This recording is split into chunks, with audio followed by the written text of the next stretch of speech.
Welcome. My name is Maggie. I am from Disability Rights South Carolina, and you are attending our Guardianship 102 session, Opportunities for Support and Independence.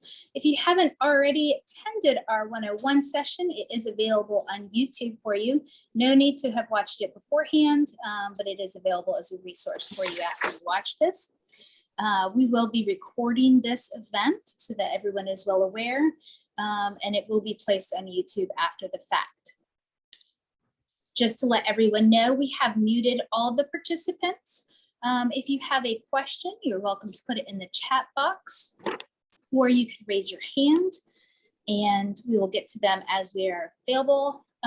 Lastly, on my side today, we do have a handout for participants today. I'm going to put my email address in the chat box. And if you would like this handout, please just email me, just request handout, and I will email it right to you. Since we did not require email addresses to attend, that will be the best way to get it. Now we're going to get started. Our presenters today are Anna Maria Connor, an attorney with Disability Rights South Carolina, and Sarah St. Ange, who's an attorney with Millender Elder Law. And I will turn it over to Anna Maria. Thank you. Good morning, everyone. As Maggie said, this is the next Guardianship 102 from DRSC University. I'm Anna Maria Connor. Next slide, please. We're going to be talking about, first of all, who we are, in case you didn't watch some of our other presentations. And then we're going to move into a discussion about guardianship and how to go about it, and what to think about as you're planning or considering that process. So first of all, DRSC is a nonprofit providing free services statewide in South Carolina. We are mandated as a protection and advocacy system for the state of South Carolina to protect the human and civil rights of people with disabilities in the state. We're independent of all agencies that provide treatment or other services to people with disabilities. And we also advance the legal and civil rights of people with disabilities. We were known as Protection and Advocacy for People with Disabilities until a couple of years ago. Next slide. We provide free information and referral, so you can contact us in any way and ask questions. If we can't answer your questions, we can sometimes do research, or we will refer you to an individual or entity that will be able to answer your questions. We also provide legal support in many forms and fashion. It does include litigation at times, but quite often our services are providing technical assistance, explaining your rights, explaining where to go to file a complaint or to get information, or sometimes just talking with you and giving you information about how to apply for services. We also provide education and outreach, which includes programming such as today.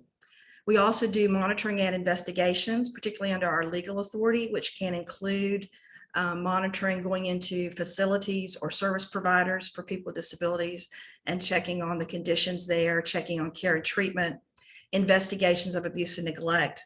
We don't do forensic investigations. We leave that to law enforcement. And we try to make sure that other entities that have investigation authority of abuse and neglect are notified and that they actually have the opportunity to perform their investigations first.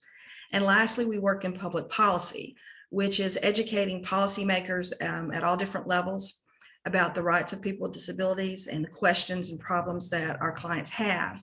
And also sometimes advocating for an expansion of their rights or something to strengthen their rights. We don't lobby with our federal money. We do educate policymakers, though, so that they have an opportunity to make the best decision possible for our clients. Next slide. Okay. Now we're going to talk about guardianship and the basic right to make decisions. As we talked about in our earlier presentation, if someone is under a guardianship, they lose the right to make most decisions. In South Carolina, there are some limitations on guardianships, and there can be limited guardianships in some form or fashion, but you really have to think through what rights the person needs to retain. So you could lose the right to vote, you could lose the right to decide where to live, how to make healthcare decisions, or the ability to make healthcare decisions. You could definitely lose the right to make a will. or even to serve on jury. So there are a lot of basic rights that are impacted if a guardianship is created. Next slide. Guardianship is a court proceeding designed to remove the rights of an adult to make decisions.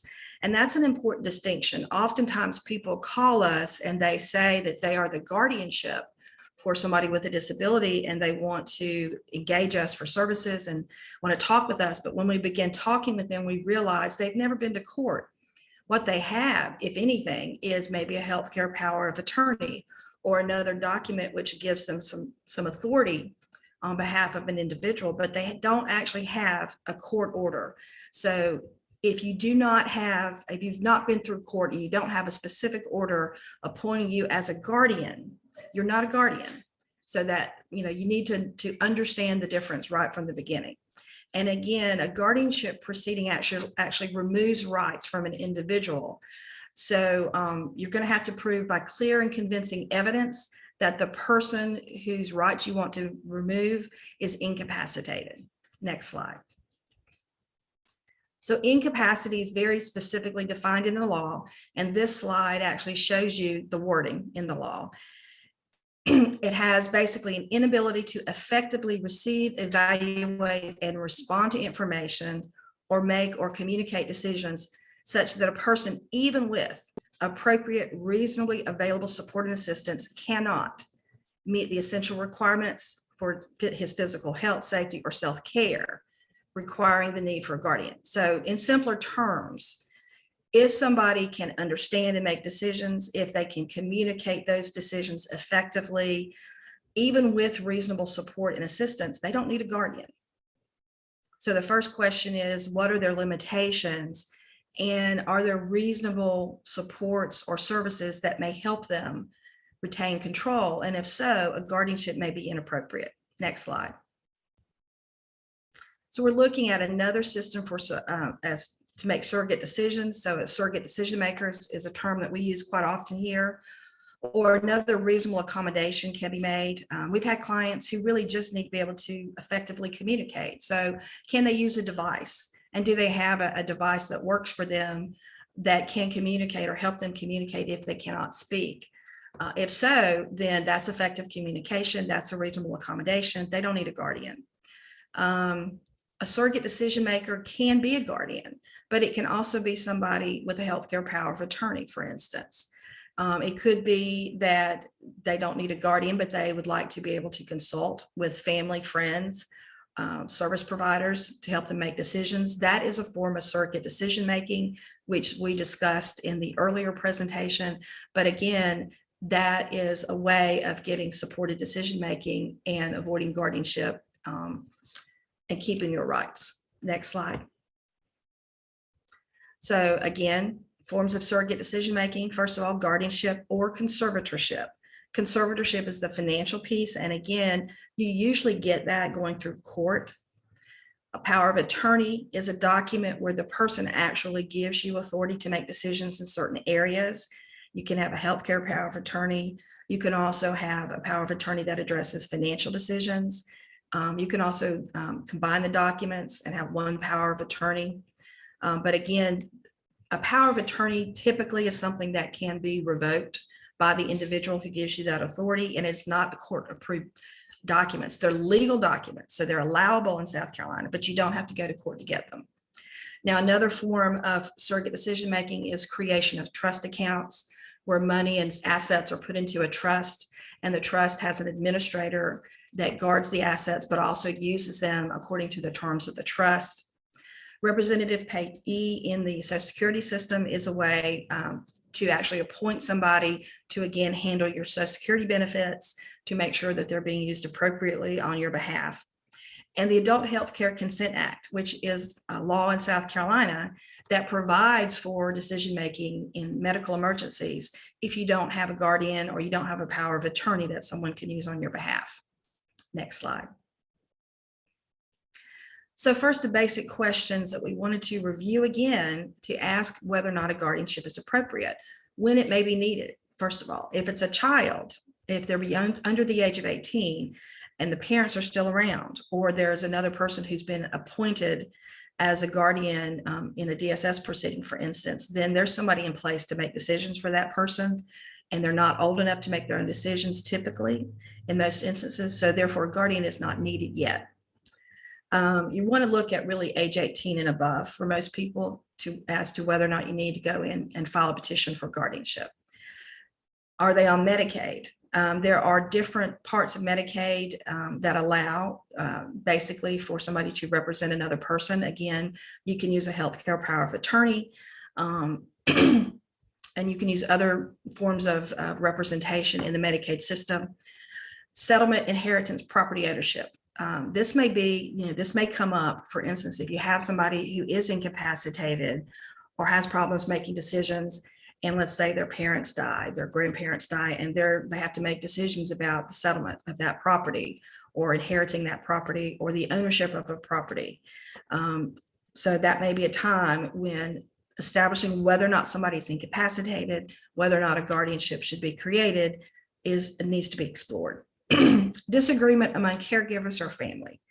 Quite often, this can be resolved without a guardianship or a power of attorney. First of all, the person involved, the person who needs help or care, can they make that decision?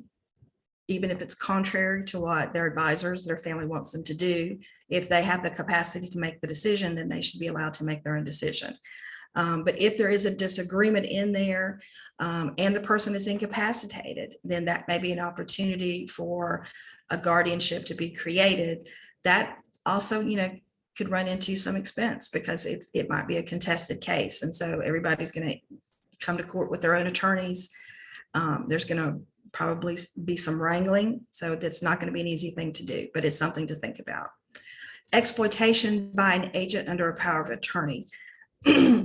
Unfortunately, this can happen. Obviously, a power of attorney can be revoked, but while it is in existence, it can be used. And so it can, it allows opportunities for exploitation, but that could be a situation where somebody needs to step in. And again, you have to prove that the person giving the power of attorney is incapacitated at the same time, especially if there's an undue influence by the person who actually is holding the power of attorney, then that may be an instance where guardianship needs to be explored.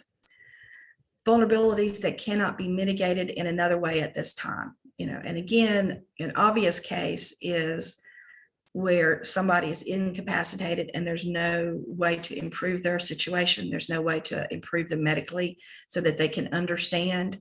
And there's important decisions that any of the above that need to be made, or healthcare decisions or so forth, that need to be made, financial decisions and actions that need to be taken. And there's no other way to get appropriate decisions legally made, then a guardianship might be the appropriate way to go. Next slide. Sarah, I think this is yours. We're starting the guardianship proceedings. Hey guys, I'm Sarah St. Ange. I'm an attorney with Millinder Elder Law, and I've been working in the guardianship field for quite a while now. And also had a lot of involvement when we drafted the statute. And so I'm glad to talk to you guys today a little bit more in depth about the process.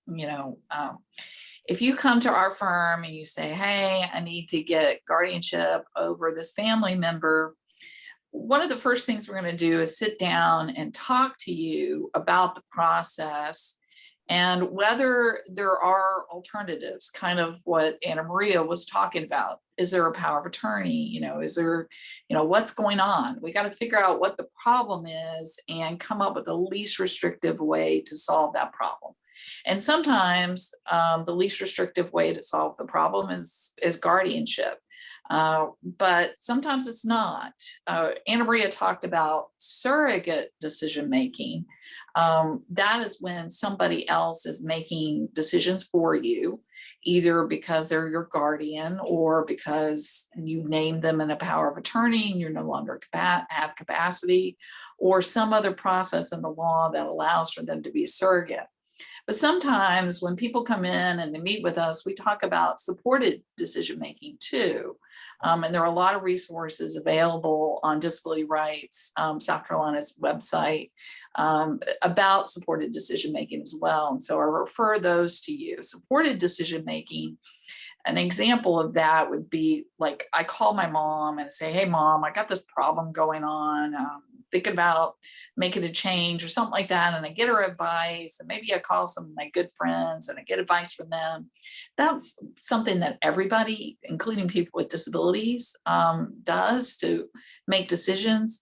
And sometimes that's all that's needed for a person with disabilities. They just need to be able to access friends and families and not have to make a decision as if they're out in the middle of an empty parking lot all by themselves. You know, nobody makes decisions all by themselves. So that's one thing I just kind of wanted to clarify that. So first of all, she mentioned a petitioner and she mentioned a respondent. So who are these people and what do they have to do with guardianship? Okay, the petitioner is the person who brings the lawsuit. So sometimes in other cases, we would call that person a plaintiff. Then the person who is supposed to respond to that lawsuit would be the person who's allegedly incapacitated. And that person, we call the respondent. If it was a different kind of case, we might call them the defendant. So most people are more familiar with the term plaintiff and defendant. But in guardianship process, we don't use those terms because they're not accurate totally. Instead, we use the term petitioner and respondent. There's some other people involved in this process too, bringing the petition and getting it to the point that there is an order from the court saying who the guardian is going to be. Another person that's involved all the time, you have to have somebody in the petition who is named as co-respondent. Now, a co-respondent is usually the next of kin to the person who's alleged to be incapacitated. I'm not going to go over the specific rules of who has to be a co-respondent in these cases, but they're pretty specific and you have to comply with those specific rules, and you have to name usually next of kin to be part of the case too, okay? Then there's also a party that is not to be confused with the guardian, that is called a guardian ad litem. Okay, a guardian ad litem's job is to figure out what is the best interest of the person who is alleged to be incapacitated. So they're trying to figure out, well, is this person going to be a good guardian? Do they really need a guardian? Those are the kinds of things that the guardian ad litem is looking out for. Then the person who is alleged to be incapacitated is supposed to either find their own attorney or to have one appointed by the court.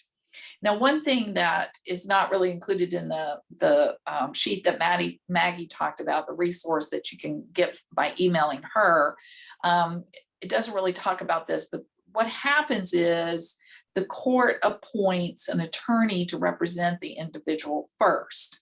And then if that attorney can't really communicate with the individual, then they can ask the court to switch roles and become the guardian ad litem. If the individual can communicate well, then that individual usually stays on as the attorney or is supposed to. And there's also a designated examiner. That is the person the doctor who makes a decision about the case. And of course, we have the judge who is going to make the decision. I tell everybody I meet with, the judge may make a decision you like, or the judge may make a decision you don't like. This happens rather frequently because the judge is supposed to be looking out for the best interests of the individual. And so sometimes if family is not getting along and they're fighting with each other over who should be guardian, the court may just say, well, I'm going to name a professional guardian and appoint them, and nobody's happy. So frequently that's kind of how things end up. So before you bring a case, you need to think long and hard about whether it's affordable. Is there an alternative? Is this really something you want to get into? Is there another way? Sarah, yeah. Which court are we going to file this into? This guardianship cases are brought in the probate court. Good question, Anna Maria. Yeah. Guardianship cases are filed in the probate court. Probate court is generally a little less formal than maybe circuit court or general sessions court, but that doesn't mean it's not a judge in a black robe. During COVID, they started doing a lot of these cases by Zoom, and some of the hearings are still held by Zoom because it's just so convenient for everybody. Because think about it, if you're taking care of somebody with significant disabilities, you may not want to be able to, or you may not be able to leave them to go to court. And so that's one thing that came out of COVID that's a little positive, is that sometimes we have an easier way to have these hearings. Okay. So I think Anna Maria really covered what is guardianship pretty good. It's making decisions for somebody else. People can make all kinds of decisions. They can make good decisions, they can make bad decisions. But if you are not capable of making decisions, then guardianship may be appropriate and should be explored.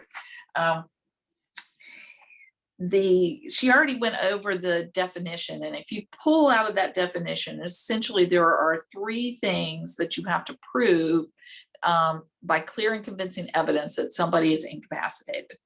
You have to prove that the respondent is unable to receive, evaluate, and respond to information, or cannot make and communicate decisions. And because the second part is because of that inability to understand, the respondent cannot meet the essential requirements to satisfy a life. They can't meet their healthcare needs and such.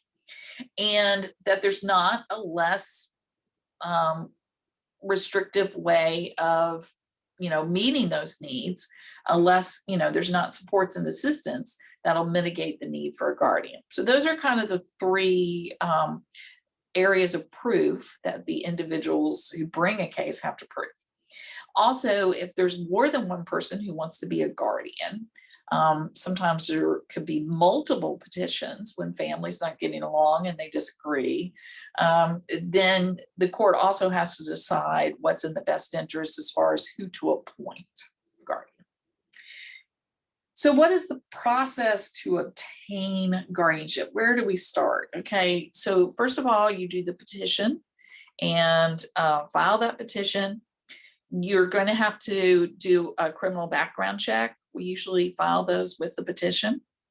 They may ask the Department of Social Services if there's another thing. I think some of this, can you move on to the next slide, Tom? I think some of this is on the next slide. Oh, okay, that's fine. After you file your initial petition, okay, then you're going to have a lot of people asking you questions. So, well, first of all, we're going to have to, I think there's another better thing. Okay.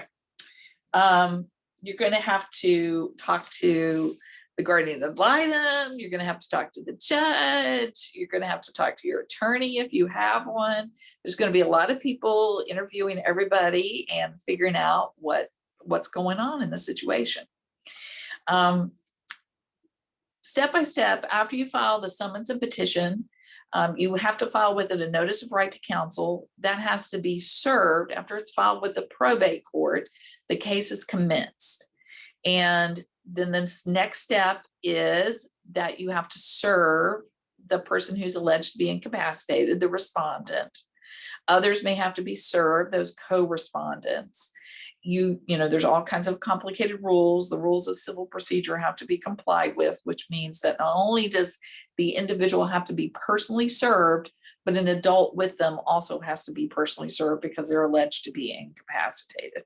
Okay, so a stranger essentially has to come to the door of wherever the person lives, or the nursing home or the hospital, and at a minimum has to leave the papers with the person. And this is to protect the individual. We had found that to protect the individual, there were times when they never got notice, at all.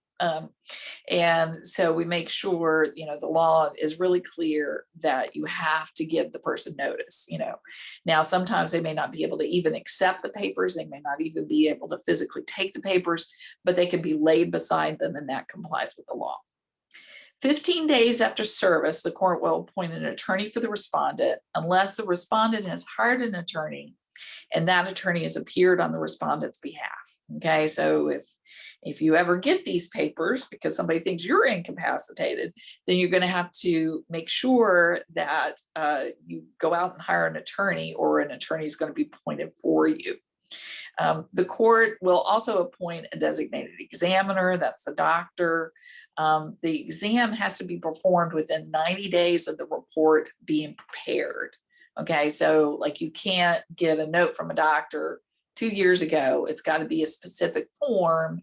It has to be completed within 90 days of when it is filed, or when he prepared or she prepared the report.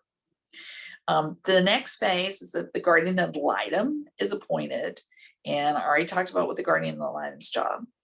The court may ask you for it if you're doing this on your own and you don't have an attorney. The court may ask for additional information to be provided. Richland County, for example, always asks for a photo of the person who's alleged to be incapacitated, and they ask for a photo every year. And this kind of gives them a little bit of a way to kind of track how that person's doing. I mean, you could see from a picture from year to year, are they just aging or are they deteriorating? And so that gives the court a little bit of information, just having that photo and that record. And so that's why in Richland County, they ask for that, which of course is where Columbia is. They're going to ask for a criminal background check.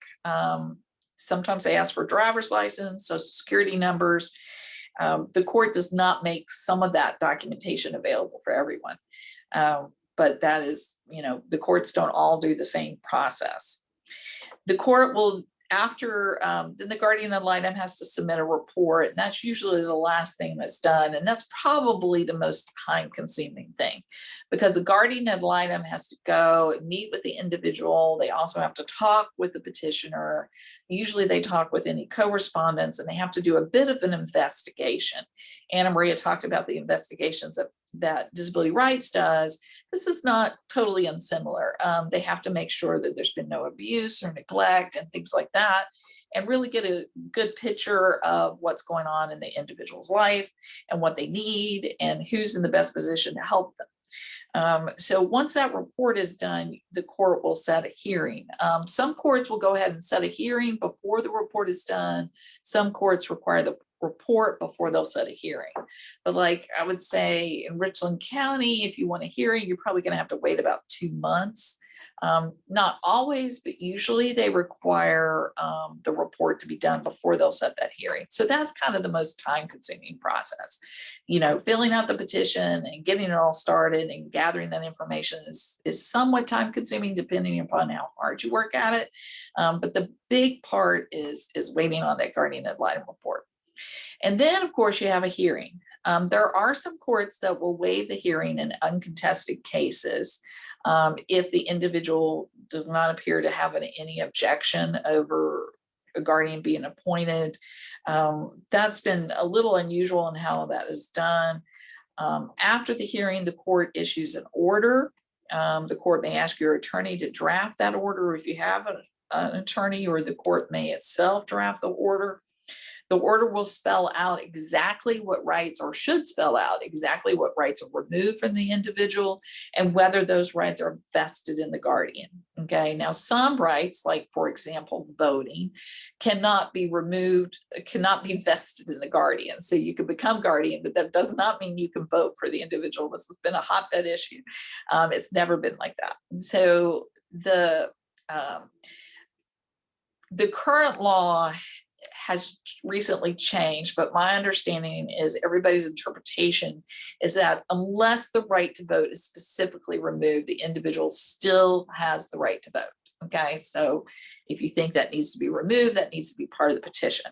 But maybe not all rights have to be removed from an individual. Like if you have somebody who is, for example, working in the community and doing really well at the job, you may not want to remove the right for them to be employed, and that be under the control of the guardian, for example, because, the guardian, if they can't make that decision, it always seemed a little weird to me to say, oh, the guardian has authority to make you work. Then it just never seemed to make a lot of sense. So usually in those cases, if there's not a specific problem, We would just ask the court to not remove that right if the person's successfully working. And then that way, if they want to quit the job, they can quit the job. They retain that right. But maybe they would get overwhelmed in a healthcare situation. They really need somebody to help them with healthcare decisions. So we would maybe just focus on healthcare and removing those rights and placing those rights in the hands of the guardian. So again, we're always kind of looking at how it can be least restrictive. And that's consistent with what the law requires. Okay. One thing that I think a lot of people ask about is who pays for this process? And the short answer is the petitioner. Okay. The petitioner has to file, it costs $150 to file for guardianship. You could do a dual petition for guardianship and conservatorship and still only pay $150.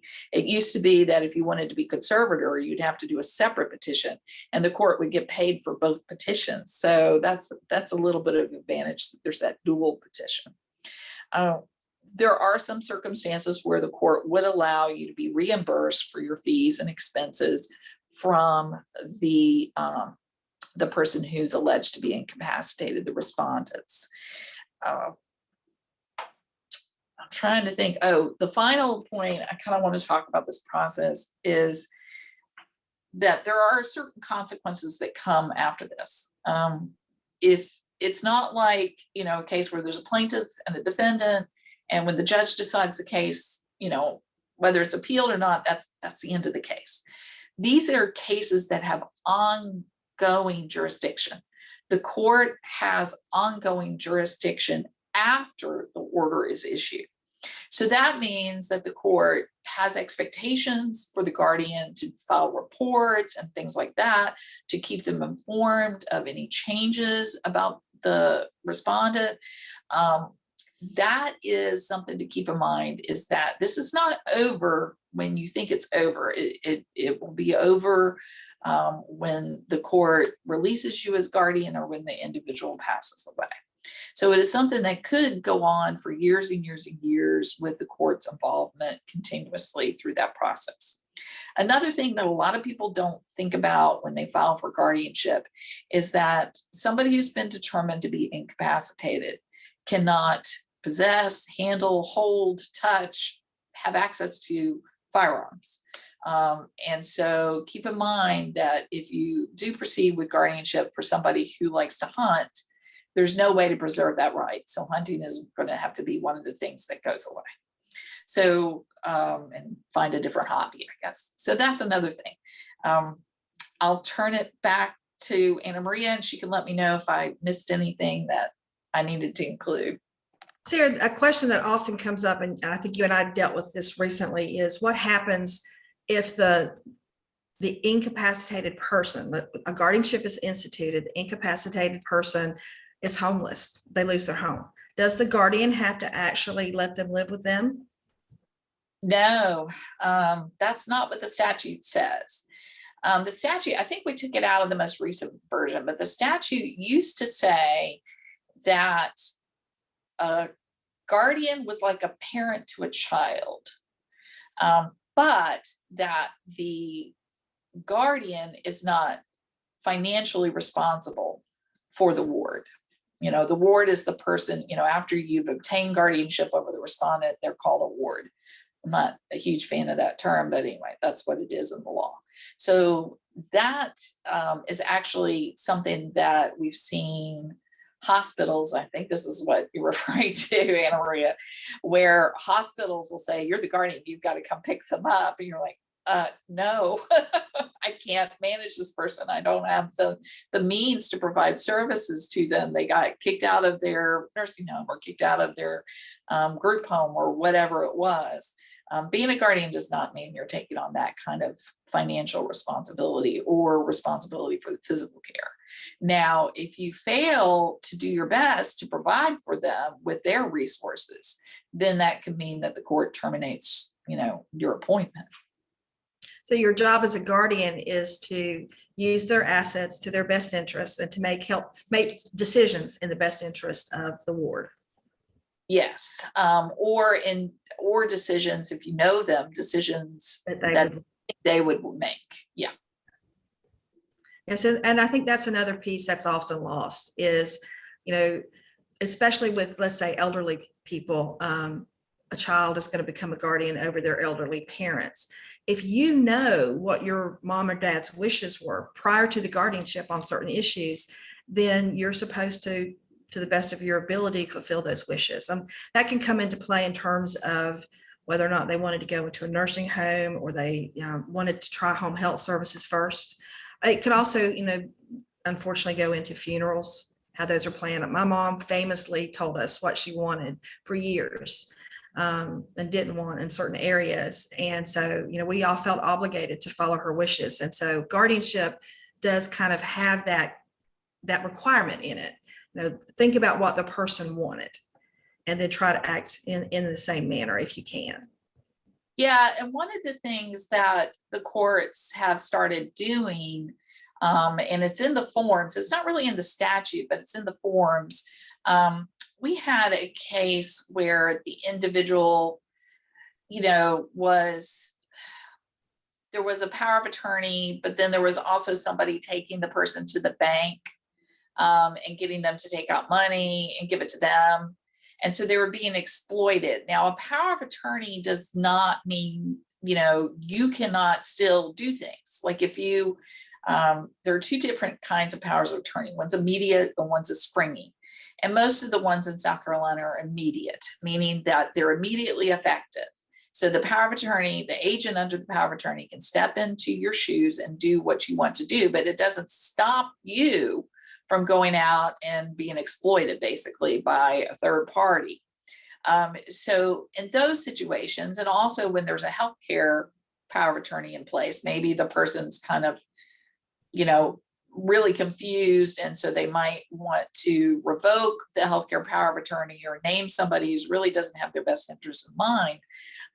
What we have found the courts are really willing to accept is that we don't do guardianship at all, but the court determines the person's incapacitated and essentially ratifies those documents that the individual put in place, that the individual said, this, when they were competent, they said, this is what I want. I want, my power of attorney has my husband in charge of everything. And so, it also, my healthcare power of attorney says what I want to happen if I have terminal cancer, for example. So there is a process with the court to ratify those documents. That's, again, it involves the court and involves a petition, but it's less restrictive than an ongoing guardianship. And it's exactly that. It's not really based upon what's in the individual's best interest, but based upon what they said they wanted to happen. And the court should always prioritize, even if they're going to do a full guardianship or a full conservatorship, they should always prioritize any writing that the person put, official writing, the notary and all that, that said, this is who I want to make decisions for me, on the financial side or on the guardianship side. Okay, well, let's say that you do have that instance where there's a healthcare power of attorney and you just want to have it ratified.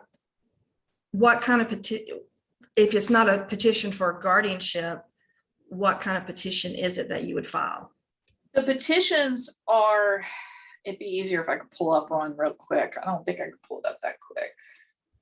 Oh, here they are. Okay. Okay, so what it has, like if you fill out the forms, which you can get on South Carolina Court's website, and you just enter probate, you go down there, there's a little listing, and you just say, I just want the probate courts, okay? So their forms has a summons and petition, and it also has instructions for you. So it's pretty user-friendly if you do want to try to do it by yourself. And then the petition has a bunch of boxes you can check. And so one of the boxes that you can check is a finding of incapacity. And then I'm looking at the dual petition right now. And I'm looking at the conservative petition. And then it says you can also ask for a protective order. That would be just where you say, we just want this, like we use that a lot when we just want to create a special needs trust. And we want settlement funds to go into a special needs trust for somebody. Like if a child on benefits with disabilities is injured in a car accident, they're going to get funds. Those funds are going to mess up their SSI if they receive it, or their Medicaid. And so one of the ways we could do this is just check the little protective order box. This form would particularly be for a child who's over age 18, an adult child. But anyway, there would be finding of the incapacity is really all you need. And then I think the newest forms also, I can't quite find it right now, but the newest forms have a checkbox for ratifying existing power of attorney. So you just check that box instead of checking the box that said appointment of guardian or appointment of conservator. Let me see if I can. And when you talk about a document that can be used in a proceeding to establish what the person would want, it's best to have, if you can, documents that are assigned in front of a notary and other witnesses to attest to the accuracy. Yeah, I don't know that the court would take any authority that was not legal under South Carolina law, or at least another state. Like if you did a healthcare power of attorney in Massachusetts and it was legal there, then that's accepted under our law. If you did one in some other state, but I think that the documents, your estate planning documents, would have to be lawful under South Carolina law before they could be ratified. And estate planning documents are wills, trusts, powers of attorney for finances, and healthcare powers of attorney. And I guess maybe a living will or declaration of desire for natural death. So that's what I mean by estate planning documents. And I'm looking at the form for just guardianship, and it does, I was right, it gives you 4 options. Okay, you have multiple options on this. So you're always going to check finding of incapacity. If the person's not incapacitated, then probably you don't need guardianship. So you want to check that one, and then appointment of guardian's the first option, temporary guardian's the second option, successor guardian, you have to do a petition if you want to replace somebody. And an order, the 4th option is order ratifying an existing healthcare power of attorney. So if there's a healthcare power of attorney and it just needs to be ratified, you would only check finding of incapacity, and then you check that last box there. So they've made it pretty easy with these forms. Okay, and we do have a couple of questions in the chat box. The first one is, what type of documentation, medical, legal, psychological, et cetera, do you need to show that the person with a disability, first of all, that they have a disability and they cannot make their own decisions? Technically, they don't have to have a disability, but I don't know how you could be incapacitated and not have a disability, but I guess it depends upon how you define disability. A better way to say that is a disability alone does not equal incapacity. And that's one thing that we fight all the time is people will just assume that if you have a disability, you can't make your own decisions. You can't, we've run into it at all different levels. So the disability, it's going to probably exist because you're going to be incapacitated. But the real question is, what do you need to show incapacity? You need a form that's available at South Carolina courts that's completed by a doctor. That's what you need. It's just a form. Now, under our law, it's just one doctor that is required to provide evidence. Now, if the individual, let's say I have a disability and I think I'm in that category of I have a disability, but I don't need a guardian, then I may bring lots of evidence forward. And so the evidence that I bring may overwhelm one doctor's opinion. For example, I may have other doctors who say that I do have capacity, or a neuropsychological report or whatever that says that I have capacity. So the minimum, if it's not contested and the person's, nobody's going to contest capacity, then the minimum is all you need is this form completed by the doctor. It's called a designated examiner's report, and it's available at southsccourts.org. And you go under court forms, and then at the top, it asks you what court, and there's a little drop box there, and you hit the drop box and you hit probate. And then you can find the whole list of all the forms, all the probate court forms, which is not just guardianship, but all the probate court forms, including the designated examiner. Pull it. I Yeah. think that the newer form, the one that we use now, guides the doctor through several different rights and asks very specific questions. It's not going to be, you know, a 1 or 2 page form that they can fill out in 5 minutes. The doctor really needs to spend some time and consider. It's 4 pages. Real opinions. Yeah, and it also asks about what, you know, it goes back, this form goes back a little bit, that's supported in surrogate decision making. Like what, one of the questions it asks is, would the patient benefit from, you know, medical aids or equipment, you know, those kinds of things. Do, you know, can they be restored to, you know, can their capacity be restored? So it does ask about that and gives the court, you know, it's titled Examiner Report and Affidavit Regarding Capacity. And the form number is 539 GC, but that's all you have to have. It's not like, you know, people kind of think that it's going to be like applying for Social Security, disability, or SSI. In that case, you want as much medical evidence as you can get, or at least that's been my experience when I've dealt with those issues. But for this, you just need this one form unless they're going to contest it. But make sure that you use the form, you fill it out properly. Maggie? We are running close on time. It's 12:45 now. We have a few more questions in the chat box. So just want to remind people, if you do have a question, go ahead and put it in the chat box now. And let's see if we can go ahead and finish getting the questions done. Okay, the second question is there a deadline of how much time the guardian ad litem is allowed to take before they submit a report? The only deadline in the statute is that it has to be submitted within 48 hours of the hearing. And not even that is necessarily enforced. So no. Okay. But and then, you can always ask the court to harass the guardian ad litem into doing it quicker. okay, and the next question is just a clarification. Sarah did not say that the guardian is going to be prohibited from owning firearms. She said if you get a guardianship over another person, that person automatically loses the right to own firearms, to shoot, and things like that. So it's the ward who loses their rights and on that issue. Right.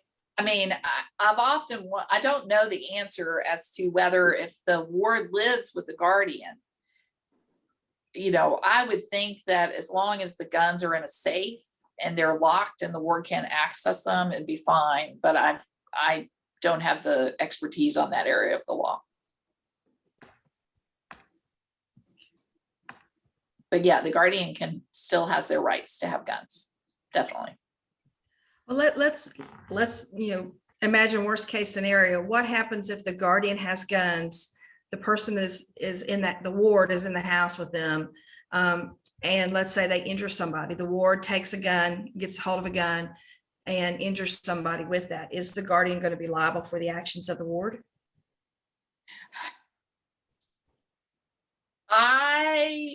That's beyond my area of expertise. Probably going to be litigated. It means I think, at the very you know, least, you're going to require. Yeah, were they negligent in the management of the weapons? Yeah, that's not me. I don't know. It's going to be litigation though, probably at the very least. So it's going to be a lot of time expenses. I think that the point I wanted to make there is becoming a guardian is a serious matter. You have duties as soon as you become a guardian. And most people know that going into the process, they don't take it lightly. So I don't mean to imply that they do. But as Sarah said earlier, once a guardianship is established, it's there. And so every year, every day, you know, you have to act as an appropriate guardian for the person that you're supposed to protect and care for. So it is a very serious proceeding. It does take away the rights of individuals. So that's why it's so important for us to talk about it and make sure that if we can avoid guardianship as long as possible, we do that, and we encourage that for our clients. We do recognize that it is needed though. And so we do hope that every guardian takes it seriously. And the more that we can help guardians understand their roles and how serious it is and that it lasts forever, then the more we're willing to do that as well. Because at the end of the day, everybody wants individuals with disabilities and those who become incapacitated to have the best life possible. So Maggie, were there any more questions that I didn't see? Not at this time. We have a few more minutes if anyone else has one. Well, I had one clarification on that. So, the guardian is not necessarily like if the ward is in a hospital because they got kicked out of their nursing home for whatever reason or something like that, then my opinion on the law is that the guardian is not responsible to go pick that person up from the hospital and bring them to their home. Okay, that's my opinion on the law.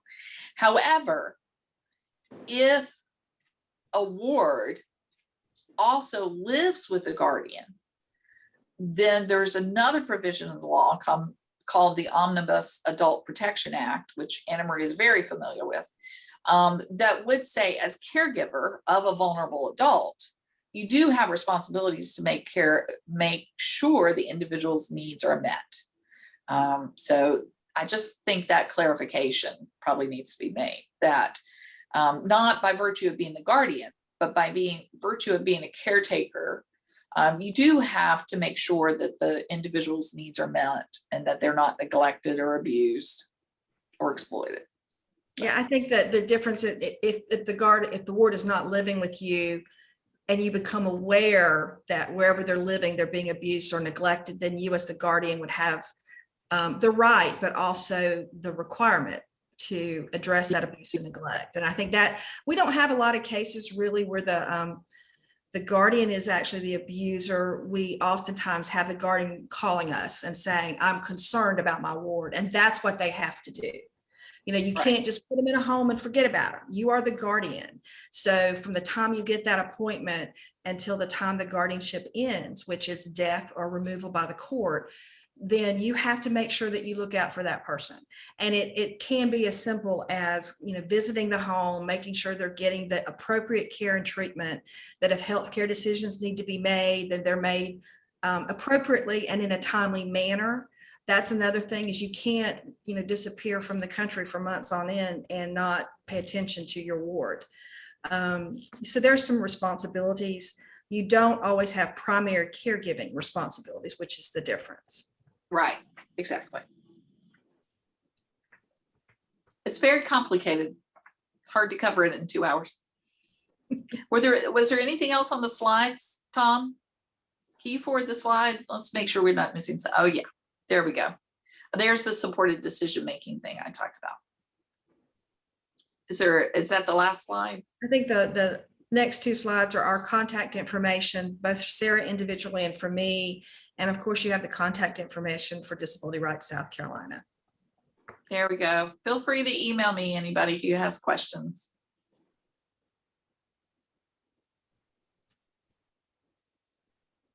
Okay, there's a question about getting a certificate of attendance for training records. I don't know if we've ever provided those, Maggie. I don't think that's anything we've ever done before, but well, it's not something I have ever done before. If you want to email us, we will look into our ability to do that for you. All right, well, thank you everyone for attending. We are right at the end of our session. So we're going to go ahead and wrap it up. It will be on YouTube in a few weeks. And we thank you for your attendance, and reach out if you have any questions. Thank you so much. Goodbye. Thanks, everyone. Bye. Bye.